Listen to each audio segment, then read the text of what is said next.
Chapter 61. Cooking with the Dursleys. It turned out that, when you were busy worrying about Lord Voldemort, it made worrying what the Dursleys thought of you rather hard. This had a number of effects, starting with Harry having an idea for a recipe and idly wandering into the kitchen.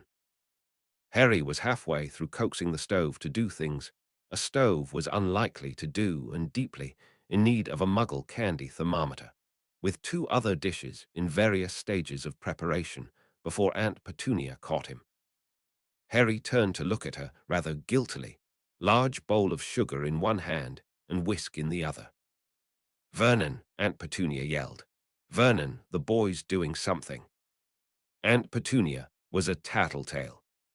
Harry considered his tactical situation. He had his wand, but Uncle Vernon had reach.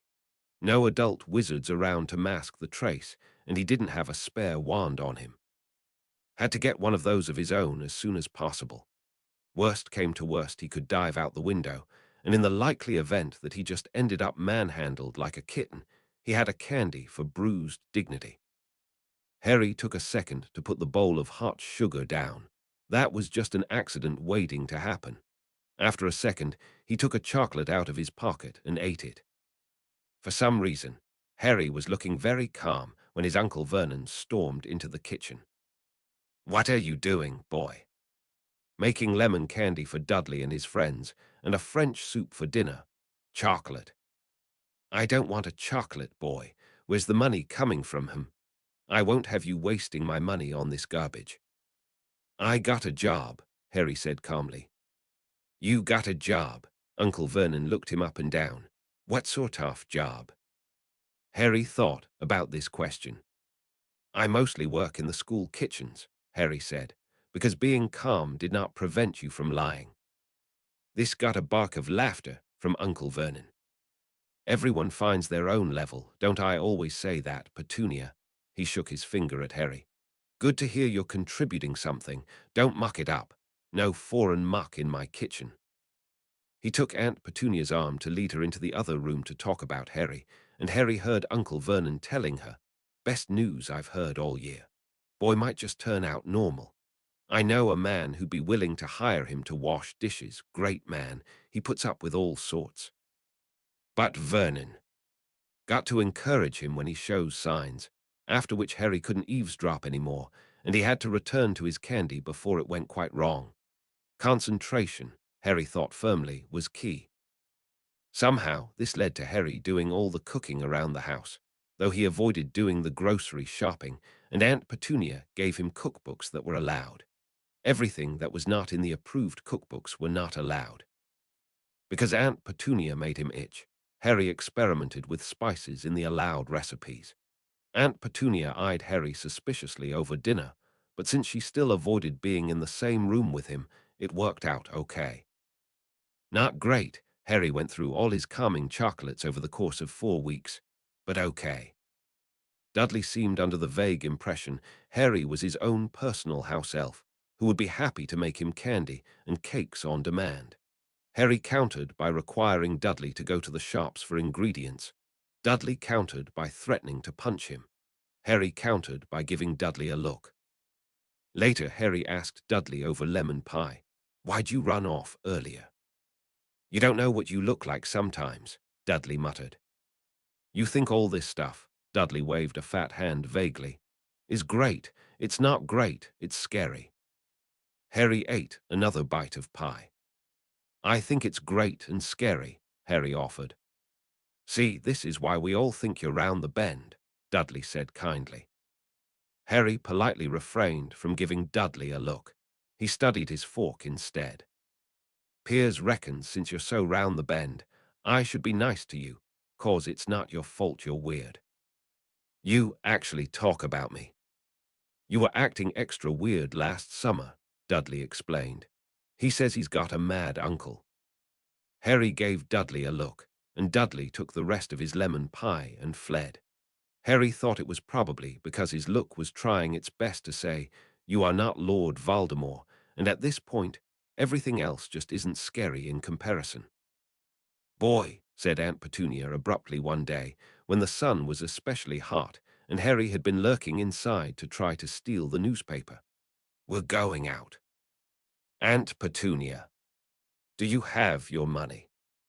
Harry gave her a suspicious look.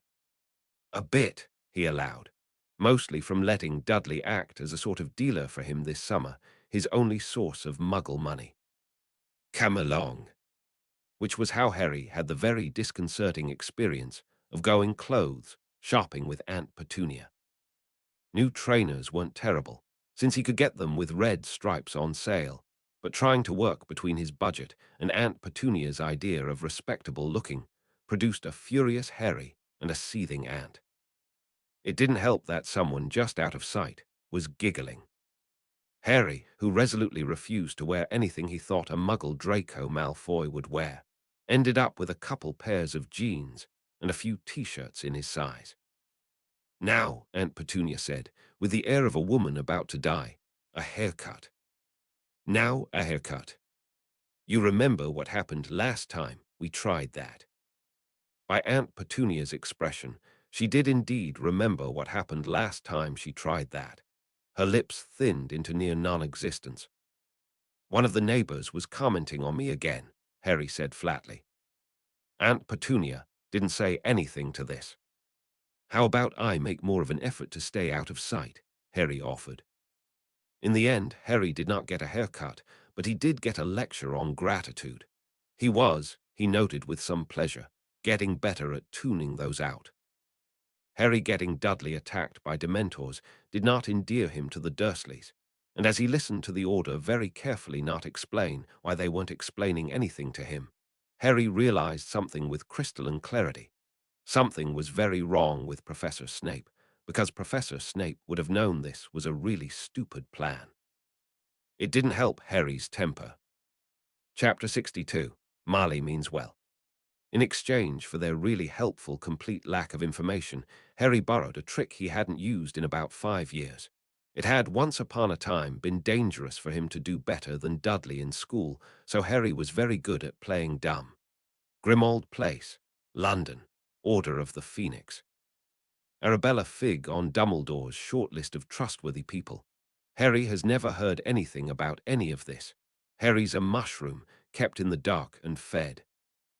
Well, it provided enough humor to the situation for him to get through being around actual Moody, while he made a mental note to learn the disillusionment charm as soon as humanly possible. "Sorry," Harry apologized to Ron and Hermione and Greg, lurking silently in the background after yelling at them. "This house always makes me moody if I'm not paying attention." "It does?" asked Ron. "I thought you loved it here. I was really surprised when everyone said you didn't know what it was, but Hermione kept me from saying anything." "Try a Clumency Shields," Harry advised. "Oh," Hermione said in tones of surprise. "I hadn't realized. What's causing that?"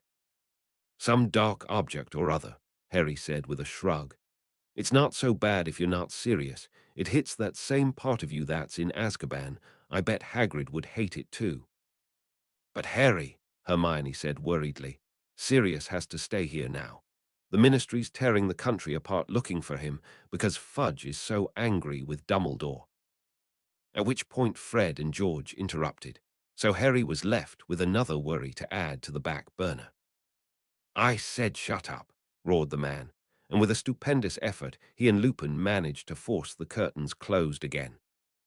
The old woman's screeches died, and an echoing silence fell. Panting slightly and sweeping his long dark hair out of his eyes, Harry's godfather Sirius turned to face him. "Hello, Harry," he said grimly. "I see you've met my mother." "She's in a very good mood," Harry said. "She's put a permanent sticking charm on the back of her portrait. I bet she'd cheer up if you got a kid to stand quietly while she recited her family tree," Harry offered. Sirius gave him a penetrating look, then ruffled his hair. "I don't know half the things you get up to, do I?" Harry grinned at him. "I'm glad someone's keeping his spirits up," Sirius commented, and Harry put a mental exclamation point next to his mental note about Sirius' mental well-being. His kitchen had been thoroughly taken over by Mrs. Weasley. Harry, who was quite tired, thought that was all right. It all seemed very lived in somehow. Maybe he could invite all the Weasleys to move in with him and Sirius permanently. That was a really nice dream. Harry was going to come back to that dream. Harry felt something brush against his knees and started, but it was only Crookshanks, Hermione's bandy-legged ginger cat, who wound himself once around Harry's legs, purring, then jumped onto Sirius's lap and curled up. Sirius scratched him absent-mindedly behind the ears as he turned, still grim-faced, to Harry.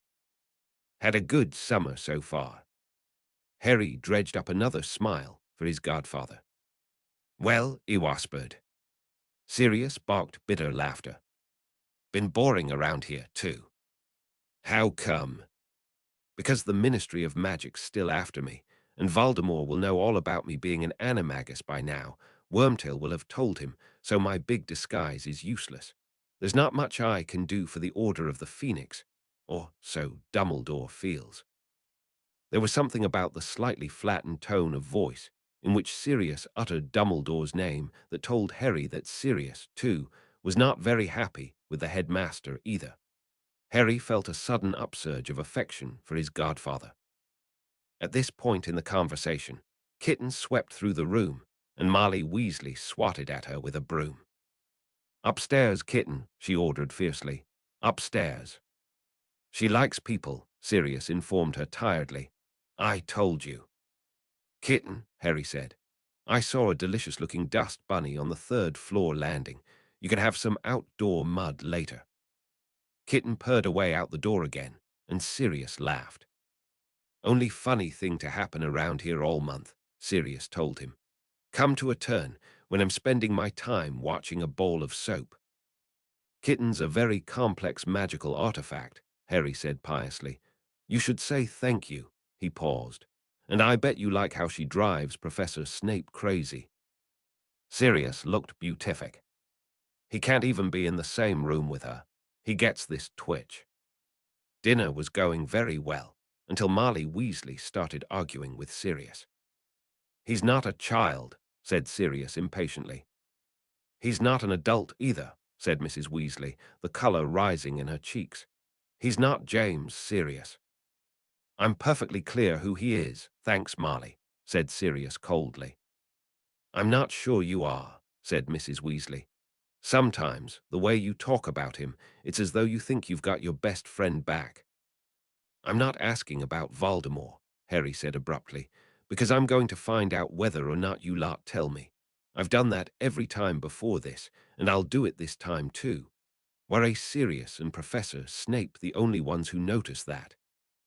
Mrs. Weasley was wonderful, but that didn't mean she got to question Sirius' sanity in front of Harry.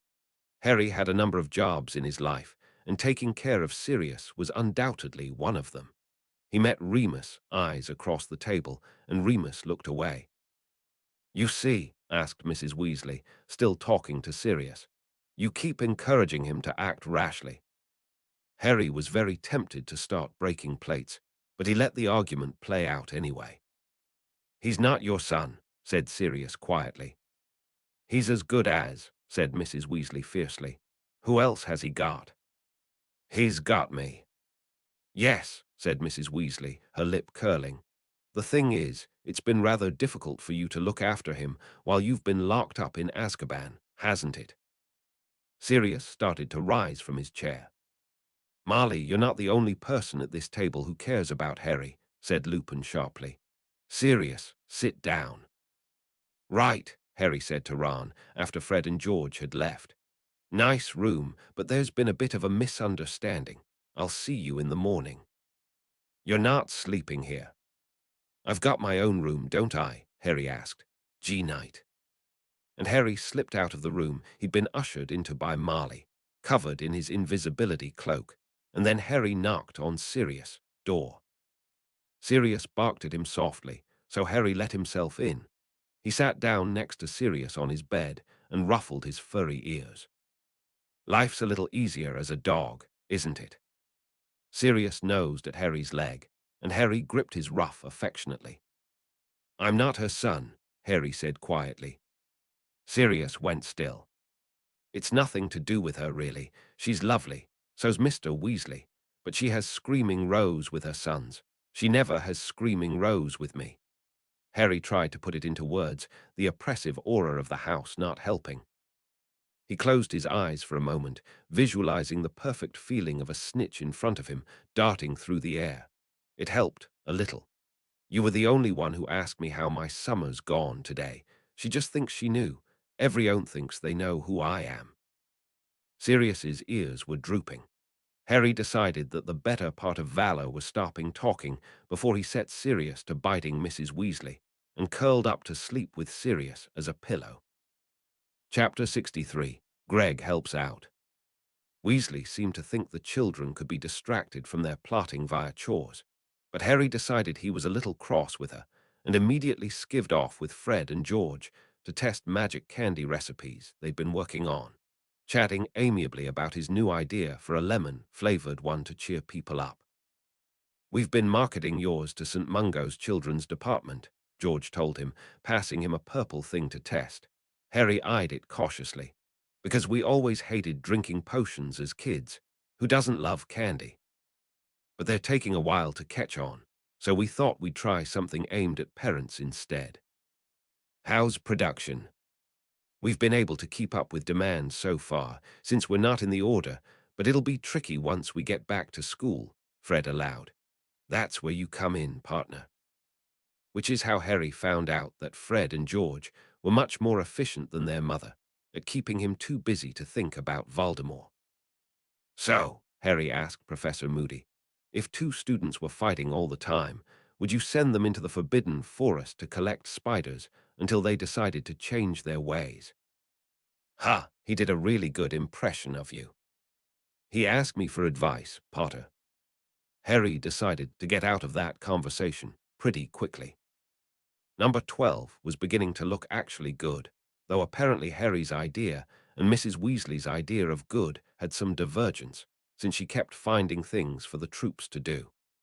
Harry settled back into his room nicely once he cleared up that little misunderstanding with Mrs. Weasley. He found the way her eyes turned teary as she looked at his pictures on the wall really very alarming, and the hug was, well, it was a hug. She speed-knitted him a bedspread in red yarn, and Harry had to hide in his wardrobe for an hour, letting the small space soothe the part of himself that wanted to burst into tears. It felt like being back in his cupboard, all dusty and slightly lemon-scented. It was really nice. He made a mental note to never dust it. "Creature," Harry said quietly, having found a moment when he wasn't surrounded by people. He knew how he'd feel if he'd been alone for 14 years and then suddenly had all these people. He was feeling rather that way himself, and he'd only been alone at the Dursleys for a month. "Creature has been ordered to be polite," Creature informed him. "So he cannot tell you how horrible you are, bringing awful magical things into his master's house." "I live here too," Harry said firmly. "Creature wants to know how you defeated the Dark Lord." "Well, I won't tell you unless you stop calling Hermione bad names, not even under your breath. The Master's godson," Creature informs Thin Air, "has terrible friends just like the Master." Harry sighed. "I'll help you rescue a few things from the cleaning spree and tuck them away in the attic," Harry offered. "Clean, mind. Not covered in Darksea eggs or anything else that's going to hatch." And suddenly they were in business, even if Harry wasn't entirely sure this was a good bargain to have made. Still, he'd gotten into the habit of shielding Hermione from horrible, bigoted insults, and he wasn't going to stop now.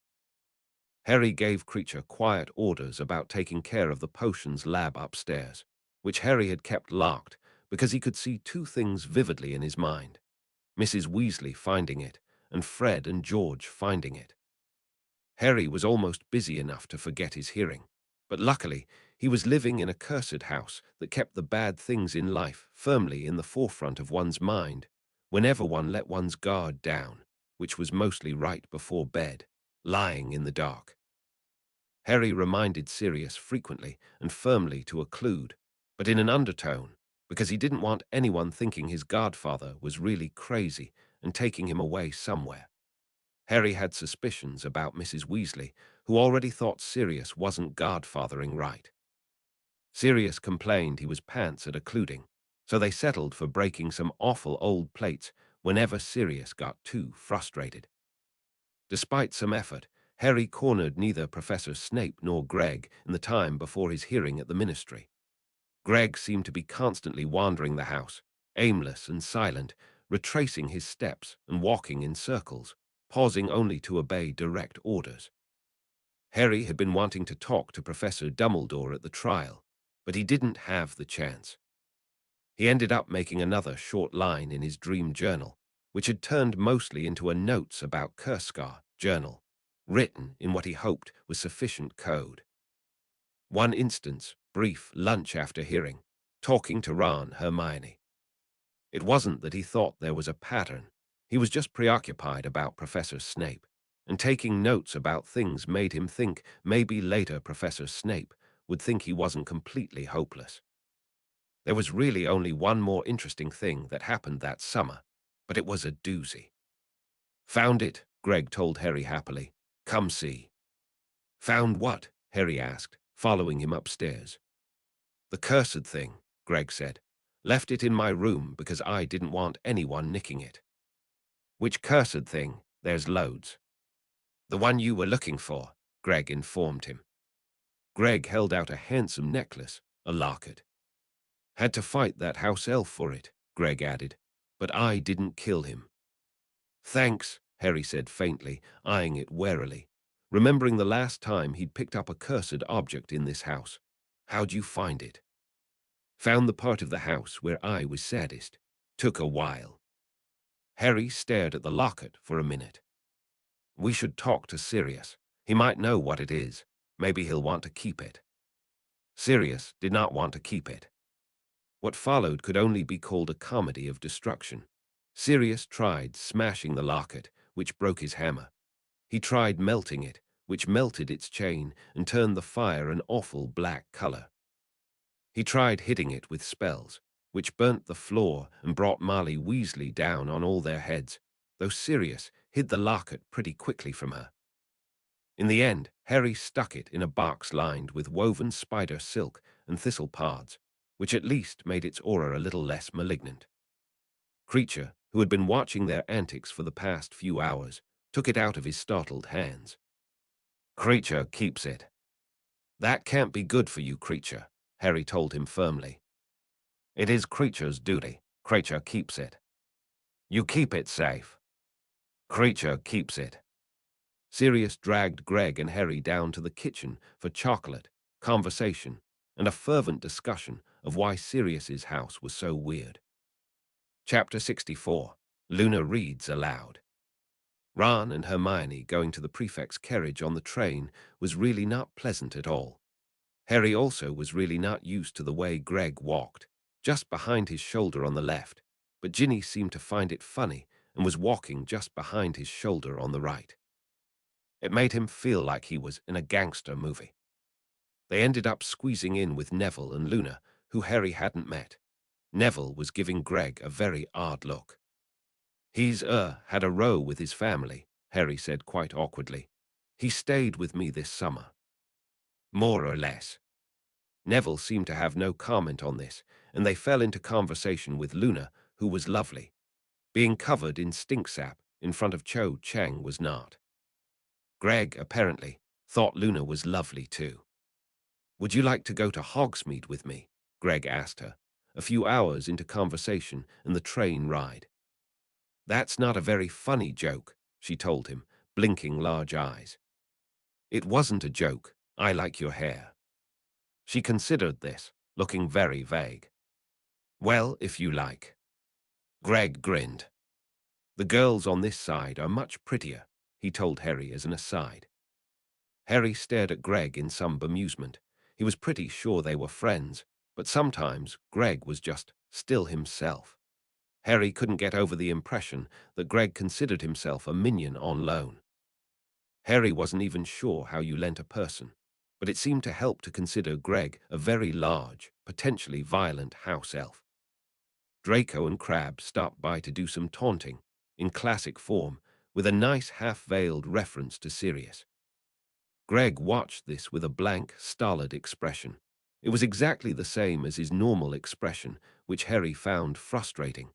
After the door had closed again, Harry tried, "All right, Greg." Greg thought about it. He went on thinking about it so long that Harry had gotten diverted by chocolate frogs and general conversation for about half an hour before Greg said, "Luna, could you read that out loud?" "Which part?" "Any part," he said. "Draco always used to read things for me and Vince." All of a sudden, Harry put Draco's gleeful, dramatic renditions of the news at mealtimes into the context of Greg and Vince not reading at all. He wondered if in the Slytherin common room Draco did gleeful, dramatic renditions of textbooks to hold their attention. It was as if the world shifted and realigned, and things suddenly made both more and less sense. "Certainly," Luna said solemnly. "I shall read you the true tale of Stubby Boardman." Hermione did not like Luna reading Greg the true tale of Stubby Boardman. He gets confused. Greg, on the other hand, seemed perfectly content sitting beside a tiny blonde girl, listening to her read aloud. Chapter 65. Occlumency is Tricky. Professor Snape swept directly past Harry's silver-misted draft of peace, quite as if Harry didn't exist. Harry didn't look up at him. He had defense to get through before he could come by and talk to his professor at their regular time on Tuesday.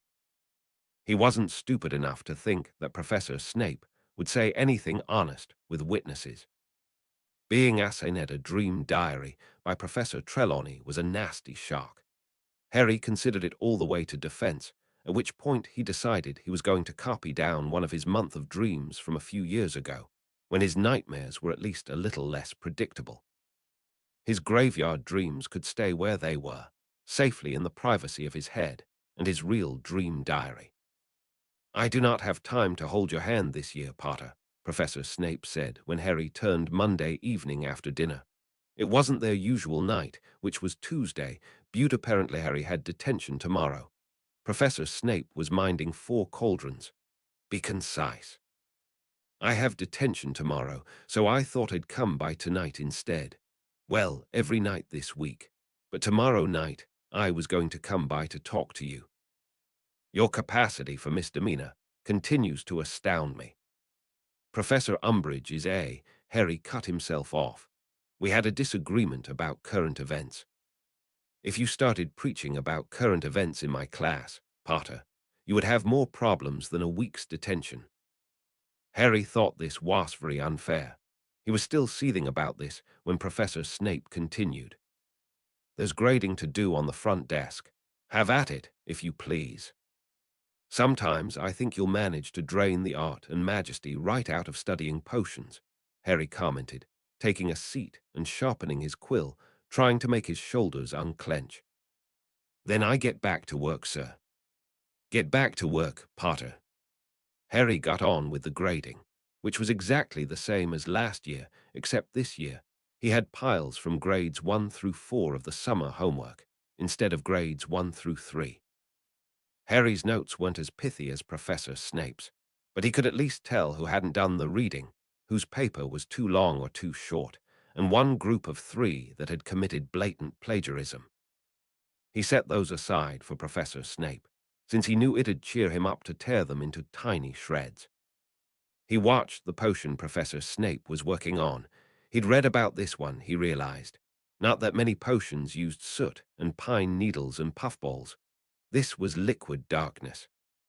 Professor Snape was toasting the Sphinx oil over a small green flame, expression intent as its color slowly darkened from pale gold to tawny brown.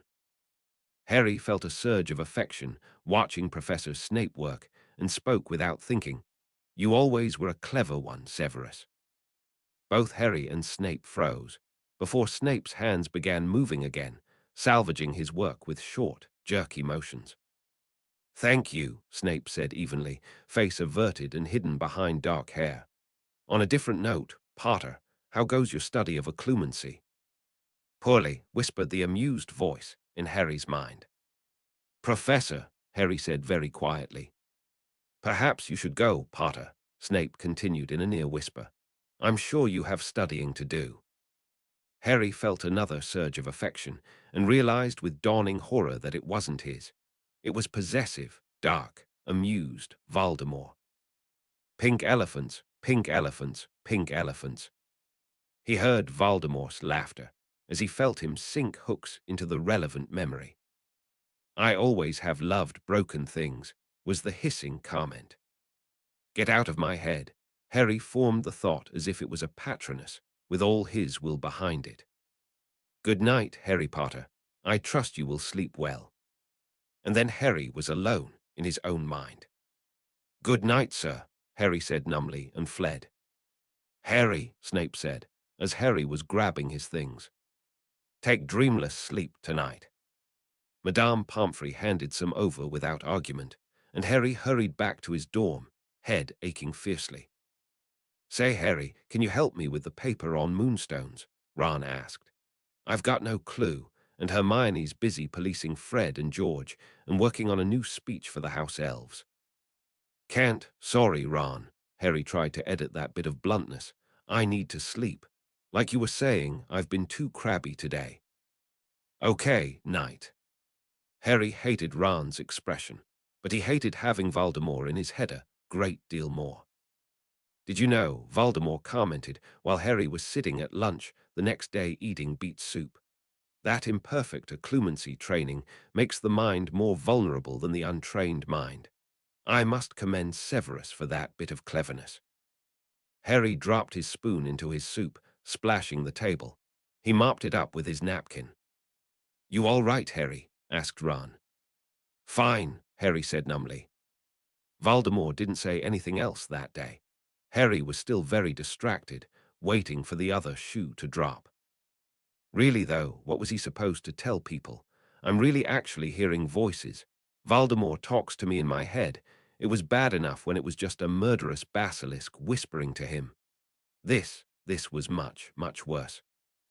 He couldn't even tell if Voldemort was always watching, or only sometimes.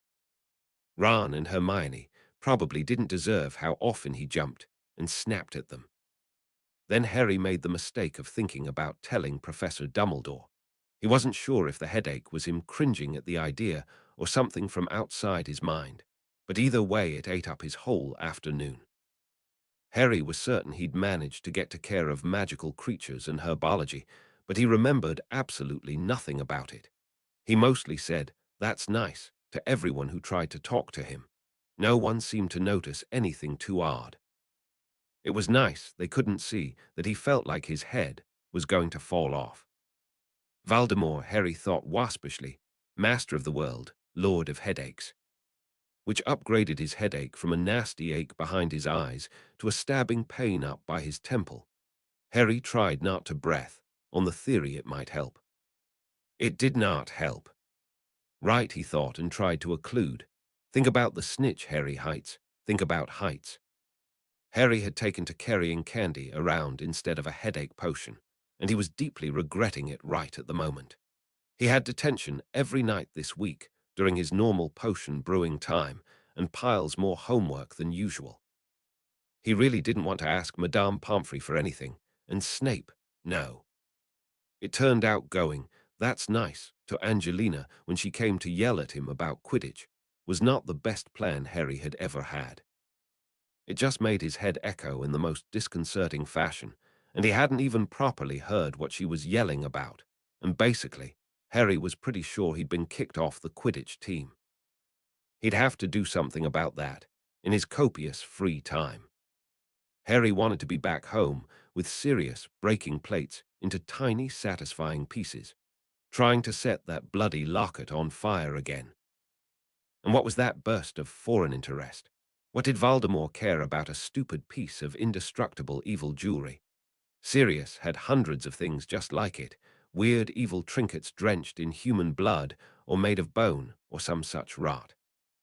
Having Voldemort lurking in your head with a mood of quiet interest while your defense professor watches you cut your hand open over, and over was really something special. Why was every wizard Harry met such a sadist? Harry fell asleep thinking, I'm going to have to do something about this. He was pretty sure he was alone in his own head. Pretty sure. Chapter 66. Voldemort Needs Different Hobbies. The rest of Harry's week was similarly awful, though Voldemort did not narrate it any further. Harry's essay on moonstones really wasn't. Harry wrote out an irritable bullet-pointed list with a PS instead at about 1 in the morning. If you had any spare headache or wound-healing potions, I'd rather not bother Madame Pomfrey. This is not so much an essay as a cry for help, Potter, Professor Snape said, staring at it. Detention, Saturday at 2. Since Harry's usual tutoring session with Professor Snape was on Saturday at 2, this mostly made him feel like Professor Snape was a wonderful, understanding teacher. Harry was aware he was basically hallucinating, since Professor Snape could never be described with those words in that order by anyone sane. Harry got the copy of Mind Magics out from the library again and started reading again from the beginning. He got to the part about pain lowering mental barriers and wanted to laugh. So he had to keep his mental barriers up, avoiding pain, stress, strong emotion, and sleep. That should be easy. Draco and Crabbe, Malfoy and Crabbe, seemed to actually be worse this year than they had been in third year, before Malfoy had taken the hiatus from being a git. The whole Slytherin house seemed to be moving as a herd, with one mind and one voice, usually Draco's. Greg was the only obvious exception. He was hanging out with the Ravenclaws as some sort of strange mascot. Hermione's idea to talk to Professor Dumbledore about Umbridge was not helpful. The thought of talking to Professor Dumbledore at this point made Harry flinch, not just because he was angry with the man, but because he had a sneaking suspicion that Professor Dumbledore was right, and Harry was letting the side down somehow, being a security risk. He was glad they hadn't told him more about the secret weapon. At least a few of his blood-flavored cherry candies made his hand heal over okay. Professor Umbridge wasn't helping Harry's plan to avoid pain, stress, and strong emotion. She was probably best friends with Lucius Malfoy. Harry wrote to Sirius on Saturday morning. Dear Snuffles, things here are a little awful. I hope you are finding lots of things to break there. The new defense professor doesn't think spells are worth casting, so I'm going quietly mad. I actually thought Professor Snape was a wonderful, understanding teacher today. Don't worry, I laid down until it went away. Give my best to Kitten. Greg has been following a blonde Ravenclaw around all week. Her name's Luna. She reads him articles from the Quibbler, and he carries her books and holds doors in her chair. I still really don't understand him. Honestly, I'm mostly realizing how much homework I have this year in how many classes. Going to try to learn some extra stuff with Hermione. Ron tried out for the Quidditch team. I thought I'd been kicked off after yelling at the captain, but she was quite decent about it afterwards. Harry and Professor Snape didn't talk on Saturday afternoon during potions tutoring. They worked quietly, in concert, from written instructions Snape left on the counter. It was, more than anything, boring, preparing ingredients for potions classes for the next week, grading homework from early years, minding potions that took months to brew. Snape never looked directly at Harry, and Harry couldn't blame him. Harry was avoiding mirrors himself. Harry breathed evenly and thought about nothing at all. At the end of the lesson, Professor Snape said, "If you can keep yourself out of detention through Tuesday, I wish to see you replicate that cleaning potion of yours." "Yes, Professor," Harry said. "Dear Harry, I'm glad to hear I'm not the only one going quietly mad. This place is really only tolerable when you're here. We should figure out our next grand adventure, and you should let me know what these extra classes are you're taking. Not more potions, I hope. I can mostly deal with you being a potions nerd, but spare my poor old heart. I mean, I'm not worried about losing that fight. I'm much more handsome, charismatic, fun, and adventurous than he is.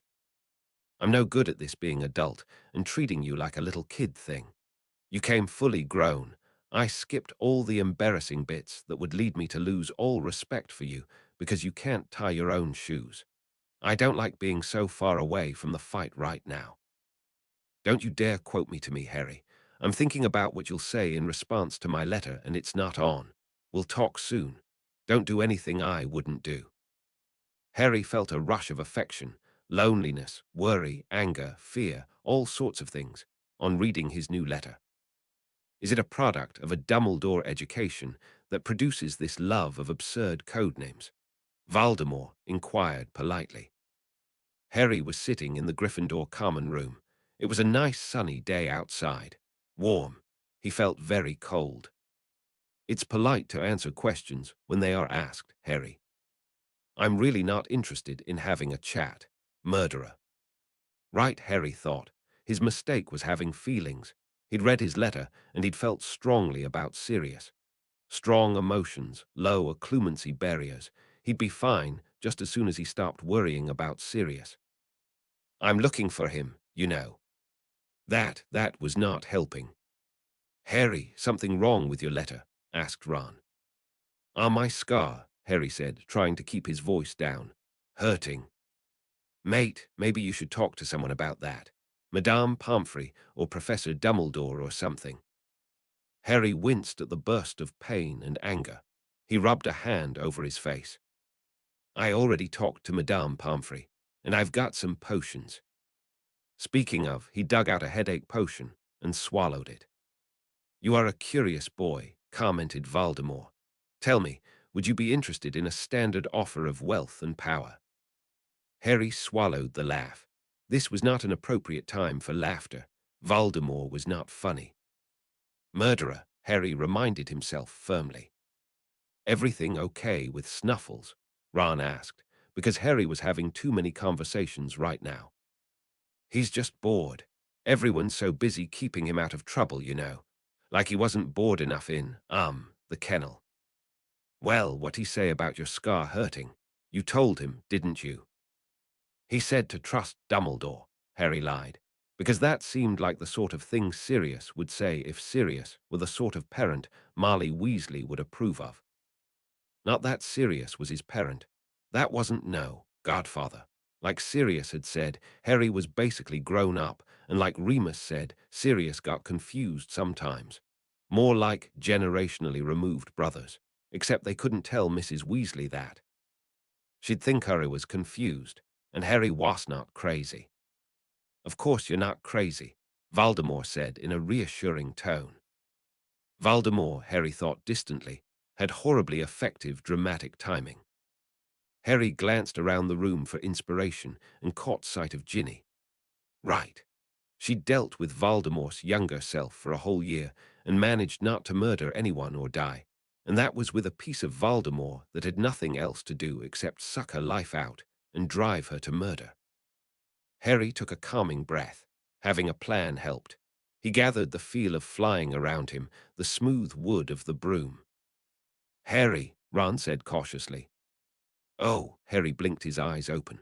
Sorry, I zoned out on you there, didn't I? You look tired, mate. Yeah, I think I'll go flying, though. Clear my head. Want to come? Ron did want to come. Chapter 67. Girls, Hair, and Wizard Courting.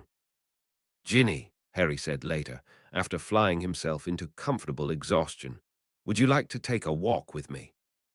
Sure, Harry, she said in rather a high voice. As they left the Gryffindor common room, Harry heard Lavender resume talking excitedly to someone. Harry aimed their walk vaguely down towards the main entrance, feeling itchy and uncomfortable without. Do you know where anyone goes in this school for privacy? Harry asked abruptly. Ginny squeaked. Harry looked at her blankly. The astronomy tower, Ginny told him. This way. Slightly bemused, Harry followed her. She seemed to know where she was going, at least, and the view from the astronomy tower was quite nice. So, she said, leaning against a wall and looking out over the lawn and the forest, what did you want to talk about, Harry? Well, Voldemort. She turned and smiled at him. Music to my ears. Do you know how frustrating it is to be kept out of it? Yeah, he said, grinning tiredly. A bit. Somehow, this turned into filling Ginny in, more or less, on most of what they suspected Voldemort was up to. Secret weapon and all. He didn't talk about the order because he wasn't completely stupid. And one more thing, he said. The sun was setting and curfew would be any minute, but Harry couldn't bring himself to care. Being up high was almost like flying. Harry, Ginny said with some affection, if you don't get to the point, I'm kicking you off the edge of this tower. Harry laughed, startled. Okay, you know how the papers are always going on about how I'm going mad and hearing voices and that? Yes, she said with a snort. They're a tiny bit right, Harry said, looking out at the bright orange sunset. Well, one voice. I wanted to ask your advice on dealing with him. Ginny was silent for a while. You think you're being possessed? She asked quietly. No, no, we can just talk. I don't know why. It's as if he's in the same room sometimes. I'm working on it, blocking my mind, but it's like bailing a boat out when the shark's already in the boat. It's distracting. Ginny snorted. You know I never did anything heroic like fight him off or anything. You had to rescue me. Would have happened to anyone, Harry said sturdily. But it happened to me. Harry felt abruptly very awkward. Things without feelings or fun things. Things he doesn't understand. Like makeup and Quidditch and girly magazines, she said after a long few moments. Harry tried to visualize, developing an interest in girly magazines. Quidditch I can do. Come on, Harry. We need to go to bed. We'll get detention. The sun had thoroughly set now. Ginny interwove their fingers to lead him down the stairs and kissed his cheek at the entrance to Gryffindor Tower. Thanks for talking to me, Harry, she said, with a mysterious sort of smile. Harry fell into bed, puzzled but optimistic. Monday morning at Potions, after Umbridge was appointed High Inquisitor, Draco leaned over and asked in a friendly, inquiring tone, So, Potter, how'd you get your hair to do that? Do what? Look like you could double as a barn roof, of course. It's just my hair, Malfoy. But surely you must do something with it. There are hair potions, you know. I don't use hair potions, Malfoy. I took the liberty of borrowing this for you, Draco said solemnly, and handed over a copy of Witch Weekly. It has a good article on short hairstyles, Pansy tells me. Harry stared blankly at the girly magazine in his hands and looked up into Draco's flat, pale eyes. You were lurking around the astronomy tower. Draco grinned. Everyone's talking about your date, you know. Miss Weasley is quite the lucky girl. There was a theory that you were simply a confirmed bachelor, but as it turns out the game is on well. Good luck. Date, Harry repeated. Does Weasley know you're spending time in the astronomy tower with his precious baby sister? Draco asked. Harry shot a horrified look at Ron. The horrible part, he realized, was he wouldn't be able to admit what they were actually talking about, not without sounding exceptionally crazy. Oh, Merlin. Weasley, Draco said, raising his voice a little. Did you know Potter took your little sister to the astronomy tower last night? Ron turned to stare at Harry. Harry stared back, mouth open. Crabbe bumped into Harry as he made his way back to his own desk, and Harry looked at him, and then down at his own potion, which instead of blue was a roiling grey-green, giving off black smoke. What could have caused that? Professor, Harry yelped, seeing that Ron's was the same awful green. Darksy eggs, I think these are going to explode. Pratigo, Snape bellowed, and the desk and both cauldrons disappeared in a billow of flame inside a shimmering silvery sphere. Harry took a couple steps back. Does someone have an explanation for this? Professor Snape asked softly. Potter and Weasley were distracted from their potions, arguing about Potter's new girlfriend, Professor, Draco explained earnestly. Potter was talking about hair care because he worries he's not pretty enough, sir. That's not true, cried Hermione. Crabbe put Darksy eggs in their potions, I saw him. 5 points from Gryffindor for maligning a classmate, Granger. Potter, Weasley, 20 points each for inattention and destruction of school property, and detention, I think, tomorrow night. That's not fair, continued Hermione. Harry was just staring at the place his workbench had been. That explosion was strong enough it could have hurt a lot of people, not just him, and Ron, who added Darksea eggs to strengthening solution. That was just. Vincent Crabbe, apparently. Another 5 points from Gryffindor for cheek, Miss Granger. Would you like to join your friends in detention? Hermione subsided, and class went on. Harry would miss that cauldron. Fred and George found out about the argument at lunchtime because Ron and Harry were busy having the argument. Ron used the phrase baby sister. Harry wanted to die. Fred and George took Harry by the shoulders and cornered him just outside the Great Hall, bracketing him on both sides. So what's the real story? Fred asked. We're nicer than Ron, partner. You can trust us. I don't know, Ginny I didn't mean. Oh dear, said Fred. It sounds like no one's ever explained the facts of life to the poor boy. Tell me, Harry, how much do you know about wizard courting customs? You have to be careful about touching her, or you'll end up betrothed, George added helpfully.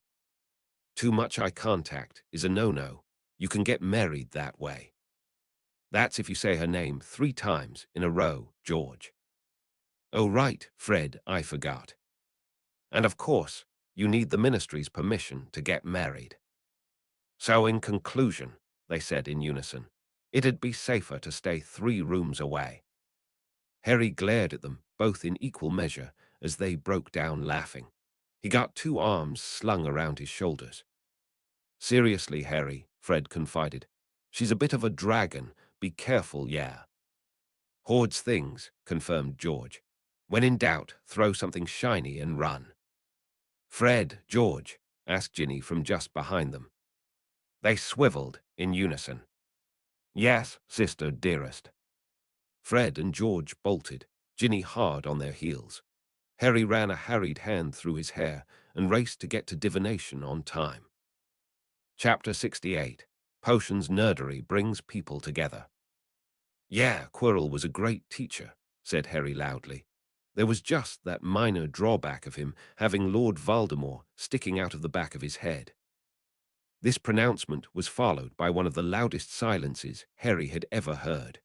Then, I think another week's detentions would do you some good, Mr. Potter, said Umbridge sleekly. I already have detention with Professor Snape tomorrow night, Professor, Harry said. Then you will serve detention on Saturday afternoon as well. I've got detention with Professor Snape then too, Harry said hurriedly. What have you been doing in potions class, Mr. Potter? She asked with a little giggle. Blew up a cauldron, Harry said shortly. Monday will do then, Mr. Potter. Harry had no comment. At dinner that night Ron was loudly not talking to Harry, but Hermione was, and shared her concerns in hurried whispers. You and Ron could really have been hurt this afternoon, Harry, she said quietly. I know Draco was pretending to be our friend last year, but you can't let your guard down around him anymore. He signaled Crabbe to put those eggs in your cauldrons, you know. Are you sure? I've been watching him in the map, she confirmed. He goes all over the school at all hours. I think he's made some sort of deal with Mrs. Norris. I think he's spying. For whom rather went without saying. Harry shot a wary look at the Slytherin table, where everyone seemed very happy about something. Harry's evening detention with Umbridge was made complete by it catching Voldemort's attention. I wasn't aware you were a masochist, Harry, Voldemort said after watching for about 10 minutes, as they both watched blood drip from the cut on the back of Harry's hand. She just wants you to beg for mercy. Everyone can be broken, dear child. With that, Harry felt himself alone in his own mind, which was better for a value of better. He thought he was getting better at being able to sense when Voldemort was lurking, too, which had to be good.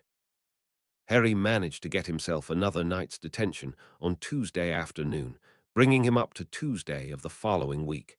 Harry was getting a sinking feeling about this. Lovely as having Professor Umbridge to take his temper out on was, he should probably do something about it. And since he couldn't very well drug her, Harry did still have some of the calming chocolates he'd made at number 12. Surely he could get through classes with her and detentions with her without too much emotional upset if he was drugged first. "Very well, Mr. Potter," Professor Snape said in his classroom Tuesday after dinner. "You will be recreating your scrubbing bubbles potion tonight. Proceed." And Professor Snape sat down and watched Harry work with fixed and focused attention, and it was right up there with some of Harry's worst nightmares, especially since he could feel Voldemort's attention as a cool, scaly sensation in his head. Harry was in the midst of grinding his myrtle leaves when Professor Snape said, "What are you doing?"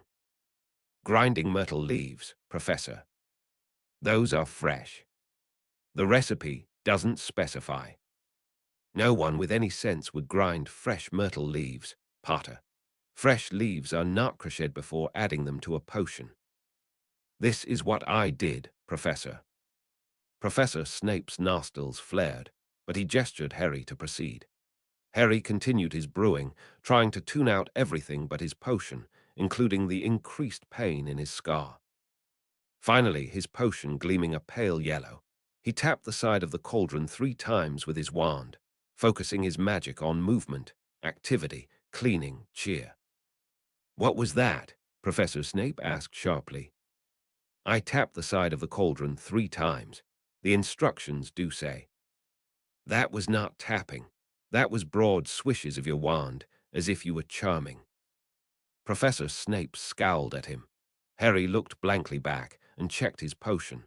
It had turned the appropriate milky pearly white the directions indicated was finished. "Bottle it, and we will see if the effect has been replicated." Harry did as he was told, ignoring his audience, and shortly was pouring a stream of white soapsuds back out of its glass flask. It blinked open green eyes and blew bubbles at him with a bird-like chirp. "You are making me very angry, Potter," Professor Snape said, staring at it blankly. "Well, I don't know either," Harry said. "I just followed the instructions. I always tap my cauldron like that. It's not as if I was doing it on purpose." "You angled the strokes of your wand from the left, the center, and then the right," Voldemort observed, "creating the rune for life, algaes. Myrtle is also a strong symbol of life and fire, especially Miraca rubra, waxberry, which is what you used." "You just realized something," Professor Snape said. "Spit it out." "More like it came to me," Harry said. He had no idea what his expression was like. "I don't care if dancing elephants delivered it in a dream, Potter," Snape hissed. "Algaes," Harry blurted, "and waxberry, if that makes any sense. Please say that doesn't make any sense." Professor Snape looked very blank. "I am not wrong," Voldemort informed Harry. "Potions may not be my strongest area, but I am capable of following a simple correspondence to its natural conclusion." Voldemort, Harry realized with a strange floating sensation, was a nerd. The potion with green eyes chirped at them both, drawing their attention to where it was trying to slide under the door of the potion's ingredients cupboard. The floor, Harry noticed, was very shiny. "How do you corral the thing?" Snape said flatly. "Here, Bubbles. Come, Bubbles. You can stay in your nice quiet bottle for a little while, and then I'll take you to the entrance hall for nice outdoor dirt." Harry put the bottle down sideways on the floor, and the pile of soapsuds poured itself back into the tiny bottle in a way that did not seem physically probable. "I can think of absolutely no martial applications for this," Voldemort mused. "Do ask Severus if he can. He's quite creative." "I'm not asking Professor Snape questions for you," Harry said shortly aloud. "This isn't your detention, is it? Don't you have people to murder?" He put the stopper back on the flask, firmly. "I am done for the evening, and I was curious about your potion." "You told him about Kitten?" Harry asked Professor Snape, aware he was being irrationally angry. "It is hardly a state secret, boy." She's an innocent thing. She's not even alive. I'm pretty sure she is, more or less. I was thinking pretty hard about life anyway. As with a patronus charm, when one concentrates on happiness, Voldemort observes. Like he said, like a patronus charm, Harry continued ranting. You, Professor Snape said in a distant voice, are a very disturbing child. Hush, please, and let me think. He wants to know if you can think of any martial applications, Harry added nastily. Only if we could defeat our enemies through the power of shiny floors, Snape snapped back. Temper, Voldemort murmured. Harry sat down abruptly on a stool, closing his eyes and counting to 10 slowly, rubbing his temples. Professor Snape seemed willing to give him some time. There is something really wrong with everything about this, Harry observed aloud after a minute. Professor Snape said nothing. Is it awful of me that I really want to try some other myrtle and tapping recipes to see if we can replicate the effect? Harry asked. Probably, Professor Snape allowed. I am not likely to be a good influence on a developing mind. Harry nodded agreeably. There is, Professor Snape said, with a nasty glint of humor in his eye, a haircare potion that comes to mind. Oh, Merlin's balls. 5 points from Gryffindor, for language, Mr. Potter. Somehow, they ended up making the haircare potion together, Professor Snape grinding the myrtle viciously and doing the tapping himself at the end of the brewing. Harry played assistant, prepping ingredients and passing them to him as they were needed. If this works, Potter, I shall have to have you write a paper for publication, Professor Snape said, holding the bottle of viscous green liquid up to the light. NGH. It was coming up on midnight at this point, and Harry's head hurt. Professor Snape poured the green potion out onto the table, where it oozed. Slowly, the ooze formed into a slime-green ball. Black eyes blinked open, with catslip pupils. It hissed from a new mouth with fangs and launched itself at Professor Snape's head. Harry had just drawn his wand to attack it somehow. He had no idea what charm you used on a rogue hair care product trying to eat your professor's head, when it slid slowly off of him again, bouncing back to the tabletop via the floor. Professor Snape was still visibly himself, with his sallow expression and terrible nose, but his hair was glossy black, slightly wavy, looking like it had just stepped out of a magazine. Harry stared. Then Harry took a haircare potion to the face and was too busy flailing to goggle for a minute. He scrabbled with it, becausia, and eventually peeled it away from his head, taking deep, heaving breaths. The potion bounced rhythmically on the table, a gentle green ball again. Snape flicked his wand and handed Harry a conjured mirror after looking into it for a moment. Harry's hair was lying calmly, and he looked glossy too. Harry blinked owlishly at himself. Voldemort's eerie, high-pitched laugh echoed in his head for a very long time. Chapter 69. Harry develops a routine. Harry dreamed that night about long corridors and locked doors. On the third repetition, he said aloud, I'm a lucid dreamer, you know. It's a nice change from nightmares about you murdering people, but I know this isn't mine. There was suddenly a giant snake in his dream. Harry hissed at it disagreeably. There was something very soothing about swearing in snake. It was a language made for swearing. Children, the snake hissed, allergic to subtlety. Slytherins think every stupid thing they think of is better because they're subtle about it. You stand there and insult me. You think that wise. Haven't yet met a bully it was smarter not to stand up to. It is my mind, anyway. I don't have to be nice to trespassers. You are very blunt when you're asleep. I'm pretty blunt when I'm awake, too. Very well, I shall dispense with subtlety. Harry woke up, staring at the dark curtains above his bed. He didn't think that dream had gone well at all. Professor Snape was in exceptional form the next morning at breakfast, glaring at all and sundry. This was, perhaps, because all and sundry were staring at him and his glorious locks, which were still glorious in morning light. His hair was almost curly, and the glossy black had faint blue highlights. People kept glancing at Harry and doing a double take, too. Harry wasn't sure if it was flattering or if he should be hiding his head in a bag. "Potter," said Draco Malfoy, with Crabbe and Nut looming behind him, "what did you do to Professor Snape?" The entire Gryffindor and half the Hufflepuff table leaned closer to hear. Harry resisted the urge to hide under the table. "There was a potions accident last night," Harry said, and cleared his throat. "It doesn't look that weird, does it?" "No, Potter," Draco said with quiet, delighted sarcasm. "You look lovely. All the girls will line up, and you will have to beat them off with sticks." Harry glanced at Ron, who appeared to be no help at all, and Hermione, who asked, "What potion was it?" "Hair potion," Harry muttered. "What was that, Potter?" Draco caroled. "I can't quite hear you." "I said I made a hair potion, Malfoy," Harry yelled. Then Harry remembered he was in the middle of the Great Hall and settled back into his seat. Draco wandered back to the Slytherin table, laughing and chattering to his friends. Right, Harry thought. New plan. Get the hair potion from Professor Snape, set it on Malfoy, hope it eats him. Professor Snape did not go along with this plan.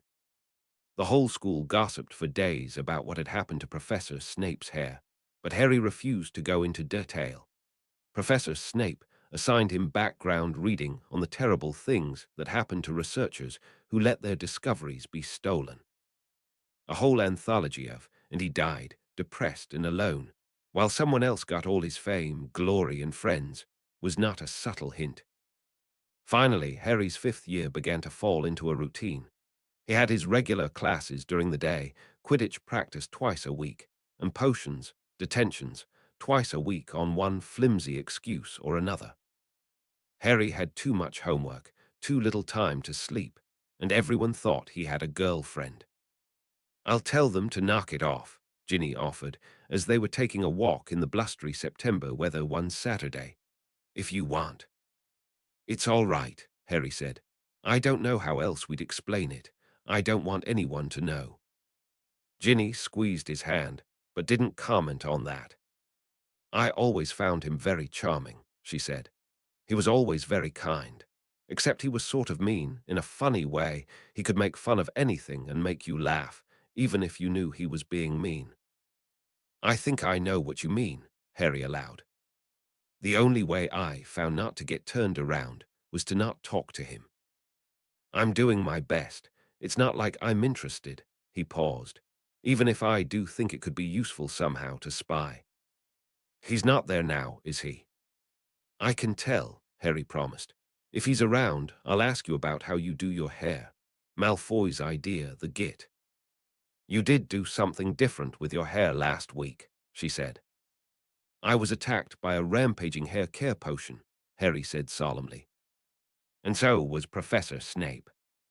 They're very vicious hair care potions, like little white rabbits." "Rabbits." Muggle joke. It's from a movie about King Arthur. "Was Merlin in it?" "No, actually. I don't know where he was. Maybe he had too much dignity to sing the songs." Which was how Harry and the other Muggle-born Gryffindors ended up attempting to explain Monty Python to a mystified set of wizard kids. But that's another story. The part of Harry's new 5th-year routine that he was having the hardest time with was the fact that Voldemort tuned into his extra potions lessons as if they were a twice-weekly showing of a telly show he liked. He was mostly content to watch, and Harry tried to keep his mind clear and mostly failed, because potions required thought, not automatic reflex and perfect focus, at least when Harry did it. Professor Snape seemed to honestly expect Harry to produce a monograph on animate potion making and the use of runic symbology and myrtle and intention to influence potion behavior. "Professor," Harry tried to say, "I really don't have time to. If we are discussing what you have a time for, we will discuss how long you expect to putter around on a broomstick when any chance you have of achieving potions mastery depends on focus." Harry glared at him. "Are we discussing your timekeeping, Potter?" "No, sir." "I suspected as much." Fred and George were kind enough to make Harry extra calming chocolates, cherry band-aids, sunny lemons, with a successful cheering center surrounded by hard lemon candy, and the whole range of sweets in Harry's roster, the newest being caramels good for headaches. The cherry ones even tasted, shockingly, like cherries. Harry was still getting used to that.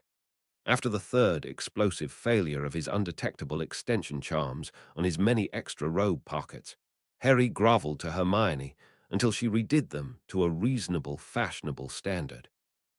At which point, it became much more manageable to have a lot of different candies constantly on hand.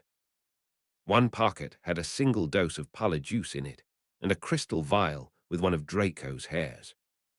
Draco had given him quite a look after he grabbed it during care of magical creatures with a breezy, "Just looking at how you do your hair care, Malfoy." It wasn't that Harry could think of a reason this would be useful, but more than he couldn't think of a reasonato carry around a spare dose of polyjuice, healing potion, and headache potion. It was, he thought, while transferring all of his ridiculous bits and pieces from one set of pockets to the pockets in his next clean robe, probably some kind of sign of being anxious. But at least he was in good stead. Look how many pockets Hagrid had, after all. He missed Hagrid. Harry's sanity was helped by his patchy successes with occlumency, and the fact that Voldemort actually was busy with other things besides stalking him in his mind. Outside of potions lessons, Voldemort seemed to check in when Harry felt a strong emotion or at odd moments, which seemed to correspond to nothing in Harry's life that Harry could see. Harry was usually in class, doing homework, flying, sleeping, or reading horrible accounts of potions, researchers' early deaths in poverty and squalor.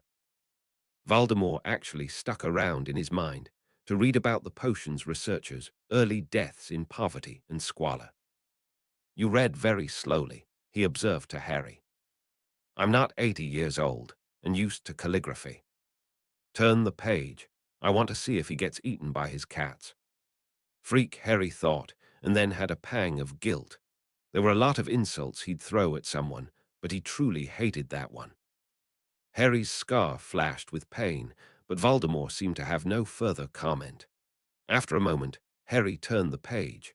Homework, he had long ago learned, didn't wait for you to be safe before it needed to be completed. Everyone else's lives kept on going, while Harry was busy narrowly avoiding a mental breakdown. Ron was busy with Quidditch, Neville with herbology.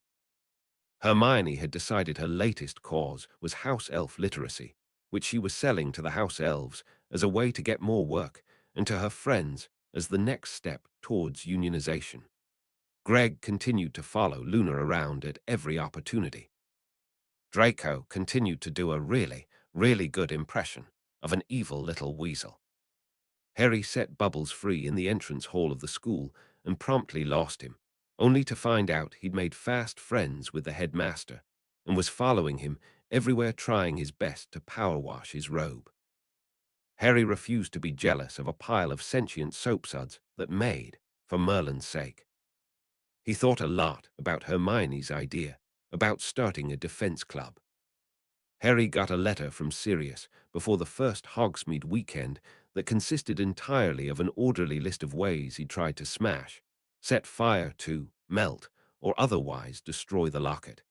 Harry got the impression it had become a bit of a hobby. Creature says R wanted it smashed, too, which is one of the most sensible things I've ever heard R say. We've been rather bonding over the horrid thing, though he won't let me keep it overnight. Seems to think I'll steal it given the chance. Can you look up other methods of destruction in the Hogwarts library for me? I'm running out of ideas and books."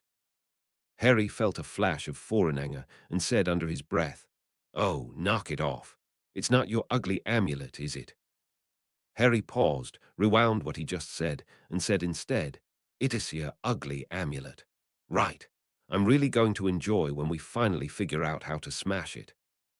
"That," said Voldemort, cool with anger, "is Salazar Slytherin's locket and an heirloom of my family.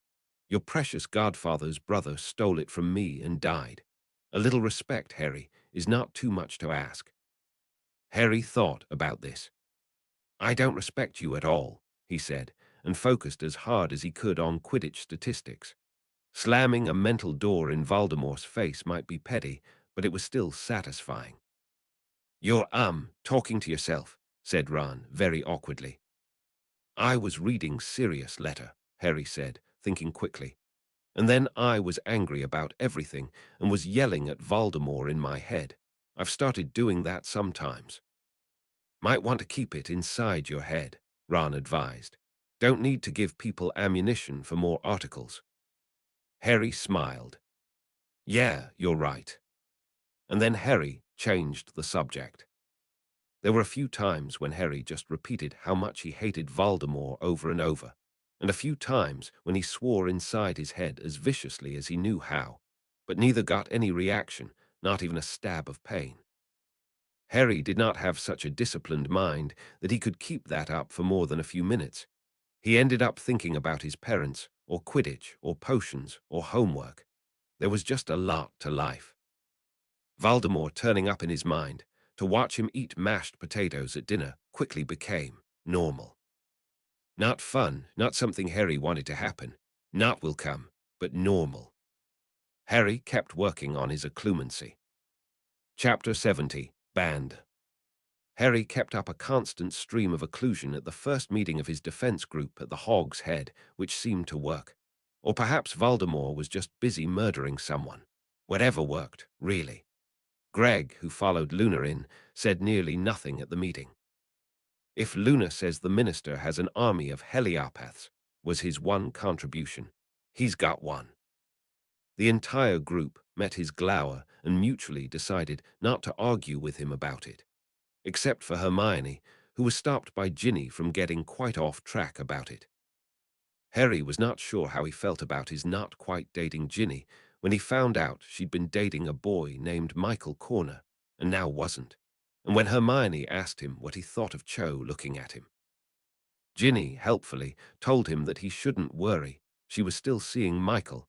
After all, it wasn't as if they were at an age to be serious, were they? Harry wasn't quite sure what he thought about that.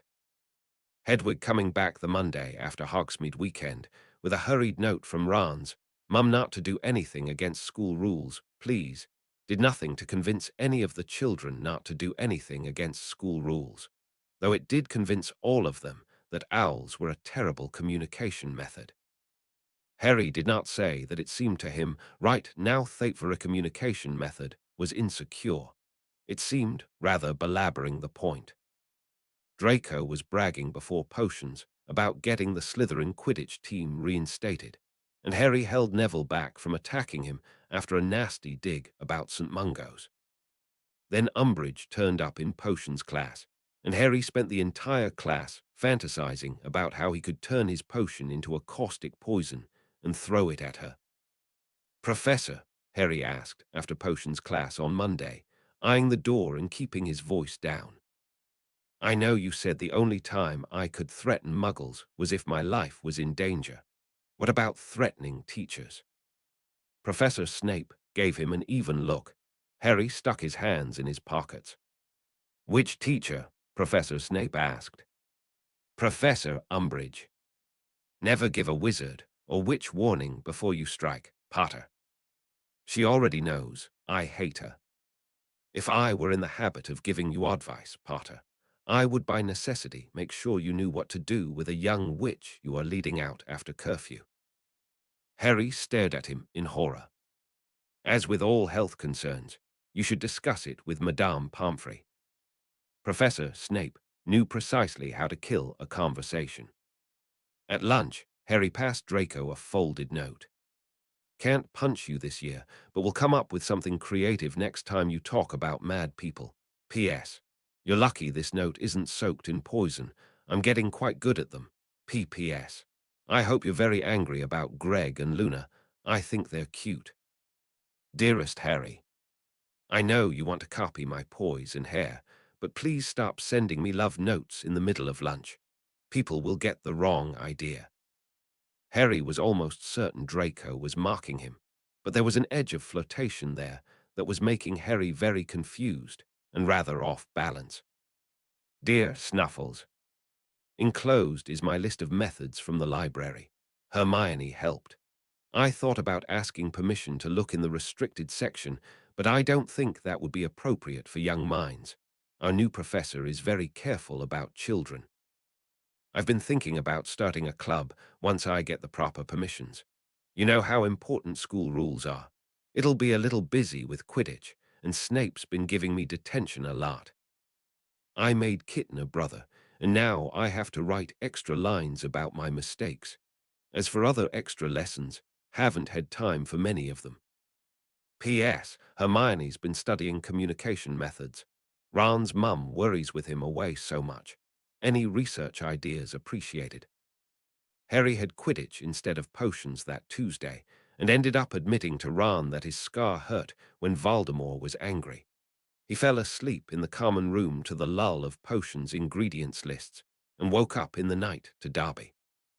At breakfast, Harry lobbed another mildly enchanted paper airplane at Draco's head. "How's this for a love note? I've found some place for us to duel. You'd have to swear to keep it a secret." He got no immediate reply. Hermione, Harry noticed, seemed to treat Dumbledore as a sort of magic keyword to everything being okay. Harry wasn't quite sure when he'd stopped doing that. Had he ever trusted the man, or did he still trust him? Maybe Harry was just no good at trusting people. He was certainly keeping enough secrets lately. There seemed to be no one who knew everything he was doing. It was probably the creeping Slytherin influence, he thought bitterly. He lifted his chin and looked at Hermione. "Professor Snape has me working on a monograph," he said firmly, "about how I made Kitten by accident, and another one called Bubbles, and a hair potion creature that attacked us and doesn't have a name. It's absurd, and he says I'm not allowed to talk about research, but I'm going to try to keep fewer secrets." Harry got a hug out of this declaration, and then Hermione wanted to know all about where and how the monograph would be published, and had Harry made a first draft, and Harry grinned and tried to answer and mostly failed. He did tell her a couple stories about researchers who shared their research and died alone, though, and she promised to read the book and not ask too many questions. "But you must let me proofread it for you, Harry." The first meeting of the day after that just made Harry feel better about life. There were an odd number of them, which meant Hermione could fight Greg while Ron practiced with Neville. No one even considered pairing Neville and Greg. Greg still made Neville turn pale whenever Greg looked at him. Harry didn't really want to know what Greg had done to get that reaction. Harry fell asleep that night feeling like he'd accomplished something. Harry was not amused by Professor Snape hounding him about his monograph in the week leading up to the Slytherin-Gryffindor game. Professor Snape was not amused by Harry prioritizing Quidditch. "I'm shelling snails," Harry said abruptly. "You'll need them for next week, and I don't have time for this." Professor Snape's eyebrows went up, but he didn't argue. Harry shelled the snails rather viciously. "Why is he surprised?" asked Voldemort quietly. "Probably because I remembered what disgusting thing he had me doing this time last year. I don't know why. He's been having me help him since first year." Harry stuck his tiny fork into the next snail and twisted it viciously. "Has he formally named you his apprentice?" Harry froze, then kept working. No, Snape hadn't formally named Harry his apprentice. That was crazy talk. That was right there up on the list with Snape and Harry's mum in the same sentence for crazy talk. Harry just thought about Snape and Harry's mum in the same sentence with Voldemort listening. Well, that was great. Harry fell without preamble into the flashback, begging, laughter, flash of green. Voldemort didn't comment. Harry kept shucking snails. Harry felt vaguely betrayed when he found out Greg had joined the Slytherin Quidditch team, and then he decided he was being ridiculous. It was less funny when Crabbe knocked him off his broom midway through the match. Harry couldn't very well leave, but he watched Greg being carted off to the hospital wing with a horrible feeling in the pit of his stomach.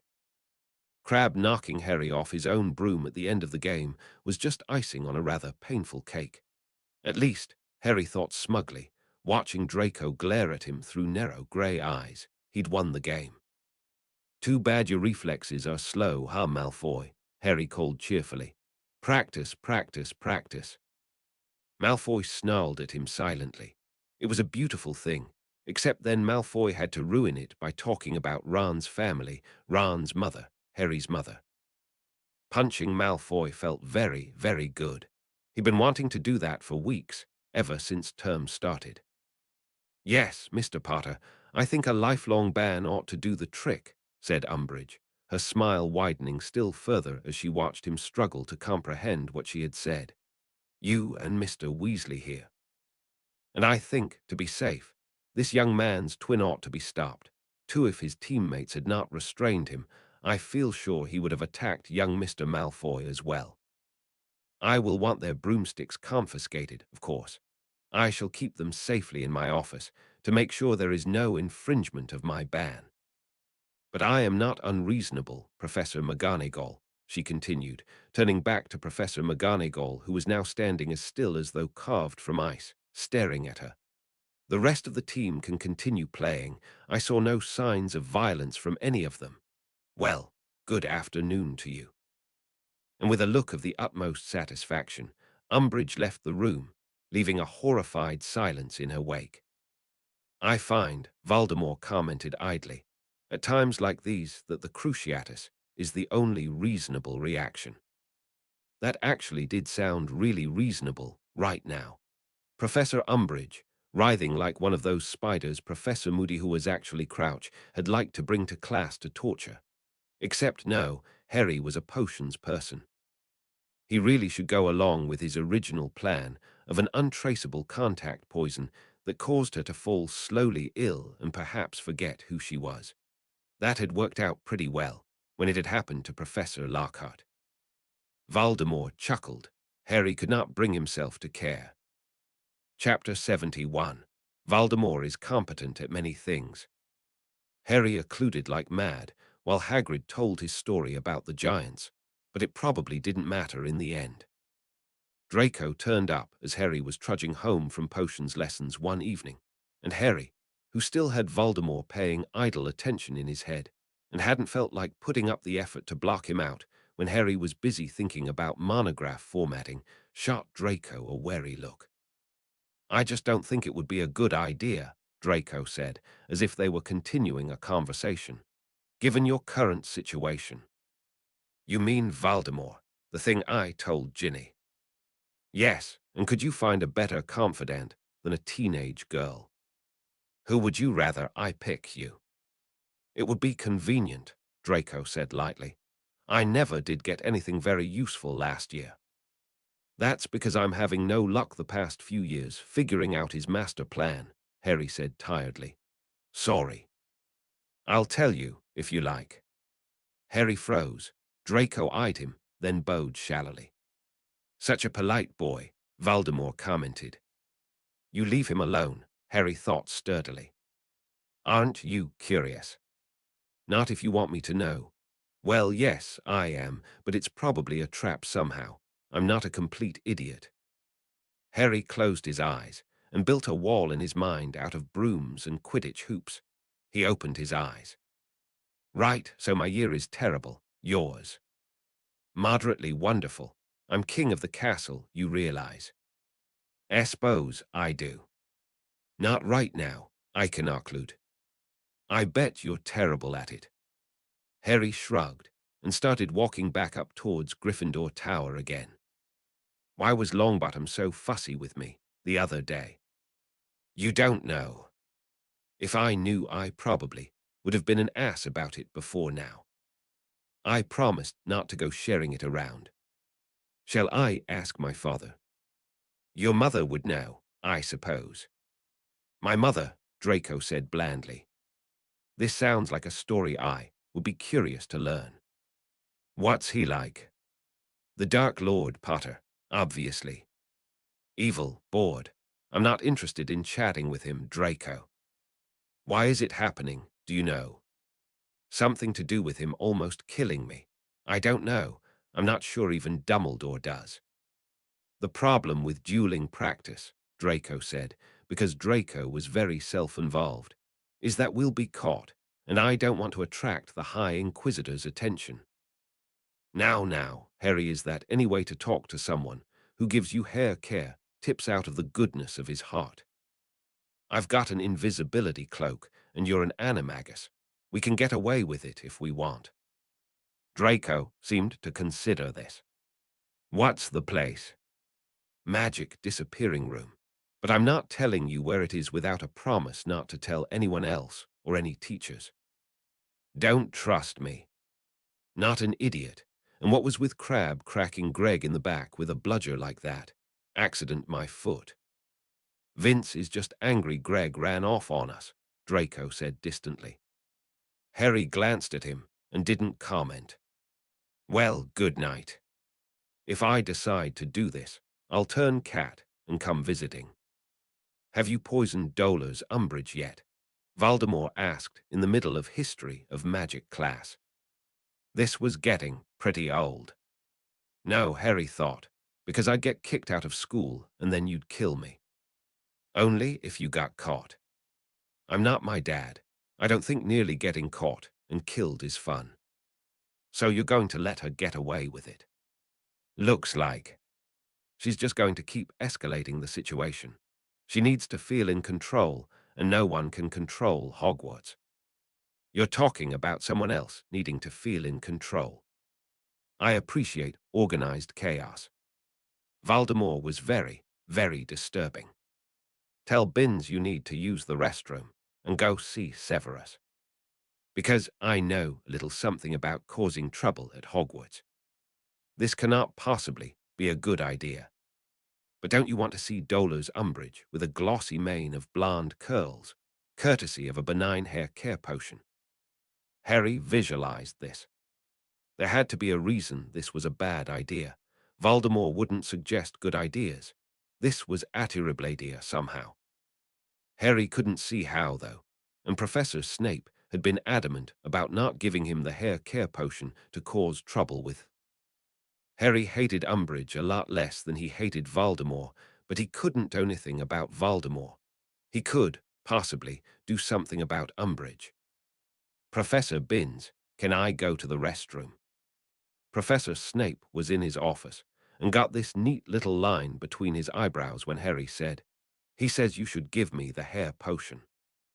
Though I am fain to discuss this with you, Potter, I must remind you that there is no evidence of that whatsoever. Tell him, in these words, there's no reason to let one of Fudge's people torture the child without consequence. Harry made a face, but he really did want to see Umbridge's face. He says there's no reason to let one of Fudge's people torture the child without consequence. Mr. Potter, torture. Tell him she uses a blood quill. Harry shrugged. There's a blood quill at her detentions. Professor Snape froze solid. Harry watched with interest. Professor Snape went to a cabinet, got out a green bottle, and handed it over to Harry with a scowl. If you are caught, I shall be most displeased. I won't be, Harry said. It turned out Voldemort knew a lot about how to talk Peeves around to helping you prank a Hogwarts teacher with an aggressive hair care potion. It turned out Peeves thought it would be funny to set it on the entire staff table at dinner. Professor Snape heroically rescued the rest of the staff table after Umbridge and Hagrid had been viciously beautified with a Barkidfinite incantatum. Thus perished the slimy green hair care potion in a good cause. Dolores Umbridge's mood did not improve just because her blonde hair was glossy and curled like Shirley Temple locks. Something about being pranked with a facehugger. Chapter 72, Interlude. Draco makes a decision. Hermione. Hermione jumped, whirling to face him. Draco never stopped getting a kick out of the way people jumped when he turned up after sneaking up on them cat quiet. More than a year as an animagus, and he was only falling more and more in love with it. If only McGonagall hadn't felt the need to give him extra lessons. Draco, she said, are you here as a friend or enemy? That depends. How's your occlumency? I don't have very many people trying to break into my mind, but I have been practicing for years and years. Why? I need the best in your little set at a clumancy. It's not Potter. That would probably be me then. Ron doesn't practice. Has he told you yet? Harry, not Ron. Told me what? About Voldemort. Hermione eyed him. About Voldemort invading his mind, Draco elaborated. Hermione stared some more. He hasn't, Draco said flatly. He told the tiny Wystlet something about how to cope with the problem. Heshud coping by practicing a clumancy until his eyes bleed. Hermione, at this point, had her hand over her mouth, and Draco was building up a good head of steam, while keeping an eye out for anyone nearby. He'd gotten good at that, too. He needs a proper dueling partner, Draco finished. I suggest Greg. I'm going to be using Vince, and you need to keep an eye on him for if it turns from mental contamination to control. Hermione nodded sharply, blinking back tears. Weak, Draco smiled. You're really perfect. No one will think you'll amount to anything because of your blood, so you'll be constantly underestimated. And I can say I'm just talking to you because you're pretty. And I am very angry with you, because you're harassing me for being a girl and muggle-born. Perfect. Good night, Miss Granger. Draco let himself slide into cat shape and trotted away, tail high in the air. He was glad he'd gotten that decision out of the way, even though it was a little sad he wouldn't be dueling Harry again for a while. It simply wasn't worth the risk.